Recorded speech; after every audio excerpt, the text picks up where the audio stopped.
ብሎ ሳይጾሙ መብላት ማለት ሰው አለመሆን ነው። እንዲያው መጽደቁን ተውት። መጽደቁን መንግሥተ ሰማያት መግባቱ ጽድቅና ኩነኔ ገሃነምና መንግሥተ ሰማያትን ተውት። አለመጾም ከሰውነት ነው የሚያወጣው። ከሰውነት ያወጣል። አለመጾም እንስሳ ነው የሚያደርገው።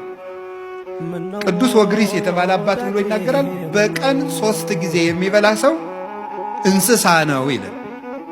በቀን 3 ጊዜ የሚበላ ሰው እንስሳ ነው። በቀን 2 ጊዜ የሚበላ ሰው ሰው ነው። በቀን 1 ጊዜ የሚበላ ሰው ደግሞ መልአክ ነው ይላል። ይኸው እግዚአብሔር ቤተሰቦች፣ አሁን ሰው መብልን እየቀነሰ ሲሄድ መልአካዊ ባህሪው ነው የሚሰለጥነው። የሚያቅደው ነገር የሚያምር ሰው የማይጎዳ ሀገር የሚጠቅም ራሱን የሚያሳድግ አይምሮ ሁሉ ደብዛዛ አይደለም፣ ስል ነው፣ የተሳለ ነው። አሁን እኮ ይገርማል። ሰው ማሰብ ስላቆመ ክሪቲካል ቲንኪንግ ስልጠና ይባላል። ምኑን ያስበዋል? ሰው 24 ሰዓት እየበላ ሰጥሟል እኮ። እንዴት አድርጎ ያስብ? አሁን እኮ ማሰብ አቁመን እኮ ነው ራሱ እየተበላለን ያለ። እንድናስብ ራሱ መጾም አለብን።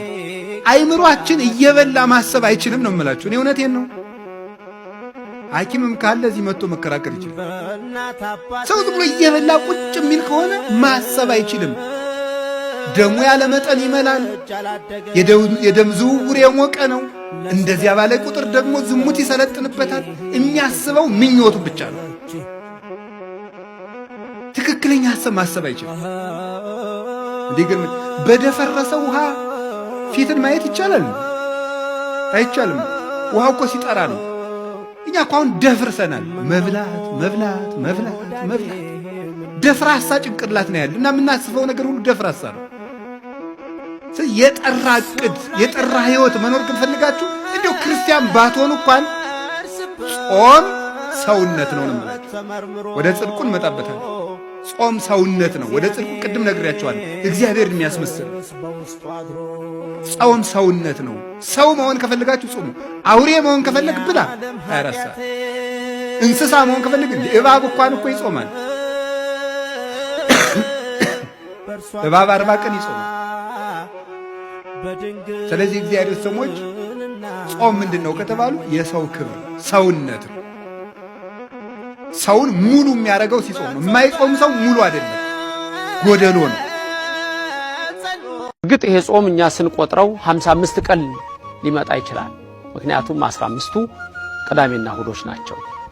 ከሰባቱ አጽዋማት አንዱ የሆነውን አብይ የተባለውን ታላቅ ጾም እንጀምራለን። ይሄ ጾም አብይ ተብሏል። መድኃኒታችን ኢየሱስ ክርስቶስ ስለ ጾመው ነው። ይሄ ጾም የሁዳዴ ጾም ይባላል። ሁዳዴ የሚለው ቃል ሁዳድ ከሰፊ እርሻ ጋር የተመሳሰለ ነው። ሰፊ እርሻ ብዙ ፍሬ ብዙ በረከት ይገኝበታልና የሁዳዴ ጾም ተብሎ ይታሰባል። የዛሬው መልእክቴ ባጭሩ አንድ ስለ ቤተ ክርስቲያናችን መናፍቃን ከሃዲያን ተነስተው በብዙ ሊያጠፏት ከጥንት ጀምሮ ያለ ፈተና አለና ስለ ቤተ ክርስቲያናችን በዚህ ጾም ውስጥ እግዚአብሔርን አስበን የተለያየው አንድ እንዲሆን በተለያየ ስፍራ ያለው በአንድ ሐሳብ እንዲስማማ አንዱ በዚህ በጾም ውስጥ የምናስበው አጽራረ ቤተ ክርስቲያን እንዲያስታግስልን ቅድስት ቤተ ክርስቲያናችን እንዲጠብቅልን ይሄንን ጾም በምንጾም ሰዓት ዋና የምናስበው ይሄ ነው። ሌላው ሁለተኛው ይሄንኑ የመሰለ ነው። ይሄም የሀገራችን ጉዳይ ነው፣ የኢትዮጵያ ጉዳይ ነው። በዚህ ጾም ውስጥ እግዚአብሔርን ልንለምነው የሚገባው አንዱ እግዚአብሔር ምሕረትን እግዚአብሔር ቸርነትን ሰጥቶ ልክ ባለፈው ስናስበው የነነዌን ጾም እንዳሰብን እግዚአብሔር እንደ ደመና መጥቶ የነበረውን ሰዓት ገፎ እንደወሰደላቸው ይልቁንም በዚህ በአብይ ጾም ደግሞ ምሕረቱንና ይቅርታውን ቸርነቱንና በጎነቱን ለምነን አዎ የሰላም ሀገር ይኖረን ዘንድ ሁሉ ጊዜ ልንጸልይ ይገባል። እኔ አንድ ነገር ማምነው ሁሉ ጊዜም ሰላም ከላይ ነው፣ ዝናብም ከላይ ነው፣ ፀሐይም ከላይ ነው። እግዚአብሔር ሁሉን ያውቃል፣ ሁሉንም ይችላል፣ ያውቅበታል። እንድንሞት የሚያደርግ እግዚአብሔር እንድንወለድ መጀመሪያ ያደረገ እሱ ነው። ይሾማል፣ ይሽራል፣ ይተክላል፣ ይነቅላል። ሁሌም ደግሞ ትክክል ነው እግዚአብሔር። ስለዚህ በዚህ ጾም ውስጥ አንዱ የምናስበው አገራችንን የምህረት ሀገር፣ የሰላም ሀገር፣ የፍቅር ሀገር እንዲያደርግልን በምህረት አይኑም እንዲመለከተን ነው።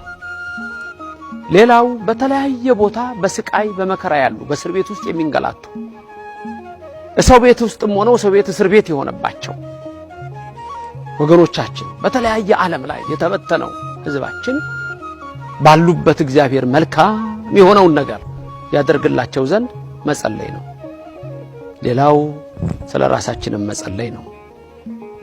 እግዚአብሔር ሕይወታችን እንዲባርክ፣ ኑሯችን እንዲቀድስ፣ ፍቅርና ሰላም እንዲሰጠን ሁልጊዜ ልንማጸነው ይገባል። ይሄ አብይ ጾም አብይ ነው ብያችኋለሁ። ጌታ የጾመው ነው። 40 ቀን 40 ሌሊት ጾመ ብሎ ማቴዎስ ምዕራፍ 4 ቁጥር 1 እንደሚነግረን ጌታችን ኢየሱስ ክርስቶስ ከተጠመቀ በኋላ ሳይውል ሳያድር ወደ ቆሮንቶስ ገዳም ሄዶ 40 ቀን 40 ሌሊት ጾሟል።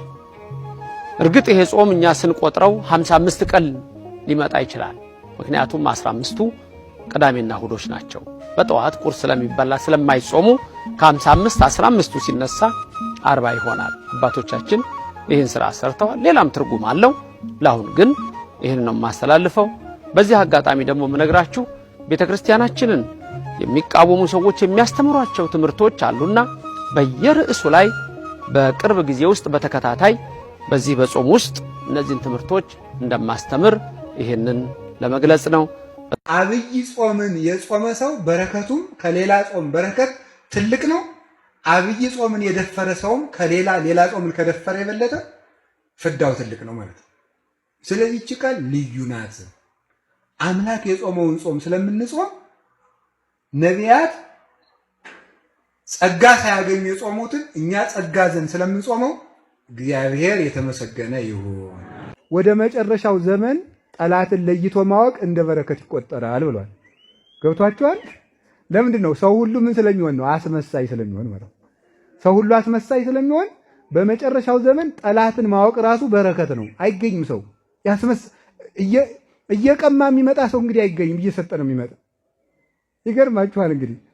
እንግዲህ የሚመጣው አስመስሎ ተቀብቶ የበግ ለምድ ለብሰው ነው ብሎ እንዲህ ባለቤቱ እና ሰውን ማወቅ ለይቶ ማወቅ ይገባናል። ጦርነት አልፎ ሰላም፣ መከራ አልፎ ደስታ ይመጣል። ባይሆን እንኳን ትንሣኤ አለ። ያንን ማሰብ ልብን ንቃት ይሰጠዋል።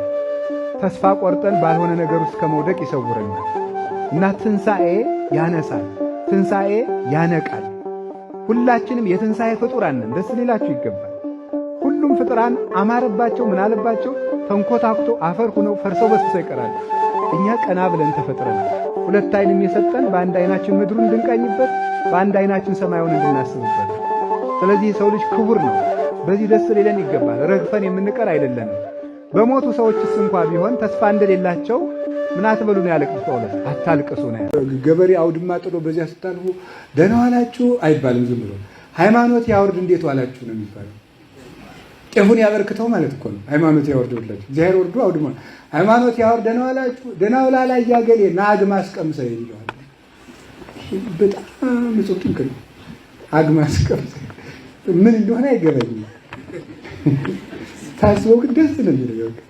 አግማስ ማለት እኮ አግማስ በገበሬ ክብር ሞገስ ማለት ስለ እግዚአብሔር ያከበረውን ያን ይሄን ማይዳችን አልብሰው አሁን ጤፉን ሲሰፉት ጋቢ ያልብሰው ይገርማል እኮ ጋቢ ያልብሰው። በስመ አብ ወወልድ ወመንፈስ ቅዱስ። እናቶቻችን ራሱ እኮ ሊጥ ሲያቦኩ ድፍድፍ ሲደፈድፉ ቸር እንግዳ አምጣ ብለው ቸር እንግዳ አምጣ። አንዳንዲቱ ደግሞ ጌሾውን ስትቆጥ አስክር ቃል እያለች ደግሞ ተወግጠዋለች ማለት ነው እንደ እያለች። ስለዚህ ደጋጎቹ እናቶቻችን ግን ቸር እንግዳ አምጣ ብለው በስመ አብ ወወልድ ወመንፈስ ቅዱስ ብለው ያ እንጀራ ነበረ እናቴ ጨጓራ የሌለበት ዘመን፣ ሆድ ቁርጠት የሌለበት ዘመን። ራሳቸው ዳዊቱን እኮ እናቶቻችን እኮ ዳዊቱን በቃላቸው እየደገሙ በእውነት እግዚአብሔር ባወቀ ውዳሴ ማርያም እየደገሙ ነበር እንጀራ የሚጋግሩት። እና ሊጡ ስርዓት ያለው ወጣወጣጡ ስርዓት ያለው አሁን እኮ የከተማ ህዝብ ነው የሚያደርግ ወድ ሲወጣ ራሱ ስራ ያለው። ገንዘብን መውደድ የኃጢአት ሁሉ ስር ነው። ሀብታም መሆን ኃጢአት አይደለም። ገንዘብን መውደድ ግን የኃጢአት ሁሉ ስር ነው። ታውቃላችሁ፣ ገንዘብን መውደድ ማለት ሀብት ማከማቸት ብቻ መሰላችሁ? ይሄ ውድ ዕቃ የመያዝ ፍላጎት እኮ ራሱ ስግብግብነት ነው። ታውቃላችሁ፣ ውድ ዕቃ፣ ውድ ልብስ መግዛት፣ ውድ ሰው ያላዘውን ስልክ የመያዝ ፍላጎት፣ ሰው ያልገዛውን ሰዓት የመግዛት ፍላጎት፣ በቃ ውድ ነገር መመኘት፣ ፍጹም የማይጠግም ርካሽ ፍላጎት ማለት እሱ ነው። አንዱ የሰይጣን መሰረታዊ ተንኮል እንድንዘገይ ማድረግ ነው።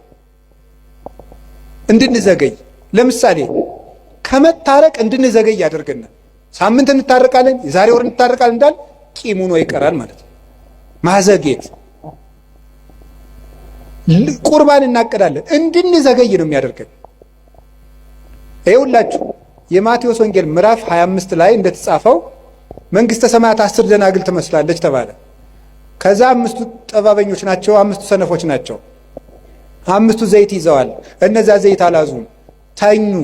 ሙሽራው መንፈቀ ሌሊት መጣ፣ እነዚያ ግን ዘይት አልነበራቸውም። ሊገዙ ሄዱ። ተመልሰው ሲመጡ ምን ሆኖ ቆያቸው? በሩ ተዘግቶ። የእነዚህ ሰዎች ከፍተኛ ችግር ምንድን ነበር? መዘግየት ነበር። ኢትዮጵያ ወልዳ የምታሳድገው አታ የምትለምን እናት ባላችበት ሀገር ለነ ማንቸስተር የአየር ሰዓት ተከፍሎ ጋዜጠኞች 2 ሰዓት በቀን ስለ ማንቸስተርና ስለ አርሰናል ይወያያሉ። ይሄ ጅልነት ነው። ይቅር ይበሉኝ፣ የስፖርት ፌዴሬሽን ማለት ነው። አይቆጡም እሳቸው። ምን አለ እንደው ብናድግ፣ ምን አለ ብንኖር፣ ስለ ራሳችን ብናስብ፣ እንደው ነፍሱ ቀርቶ ለስጋችን እንኳን አንሆንም መሆን አለብን። ስለዚህ ራሳችሁን ጠብቁት፣ ከፍ ብላችሁ አስቡ። ለሰውነታችን የሚመጥን ነገር ማሰብ አለብን። ያለ ስማችሁ ስም ሲያወጡላችሁ ደስ ይበላችሁ። ክብራችን ሲወርድ በአደባባይ ስንተች ቱግ የምንለው ነገር። እባብም እኮ ካላየማ ደግ ነው፣ ሲያይ ነው እኮ ምላሱን የሚያወጣው። እኛም ስንነካ አሁን እባብን ቀስ አርጋቱ ጅራቱ ላይ ቁሙበት። እንዴት ነው የሚሆን? በቃ እንደዚህ ይቅለበልባል ማለት ነው። አንዳንዱ ሰው እንደዚያ ነው። ጅራቱ ላይ ትንሽ ነካ ስታደርጉት ሊውጥ ይደርሳል። እና ስንነካ እንቻል እስቲ፣ ስንሰደብ፣ ከሰው መሃል ስንዋረድ፣ ከሰው መሃል ስንነቀፍ ሁላ እንቻል።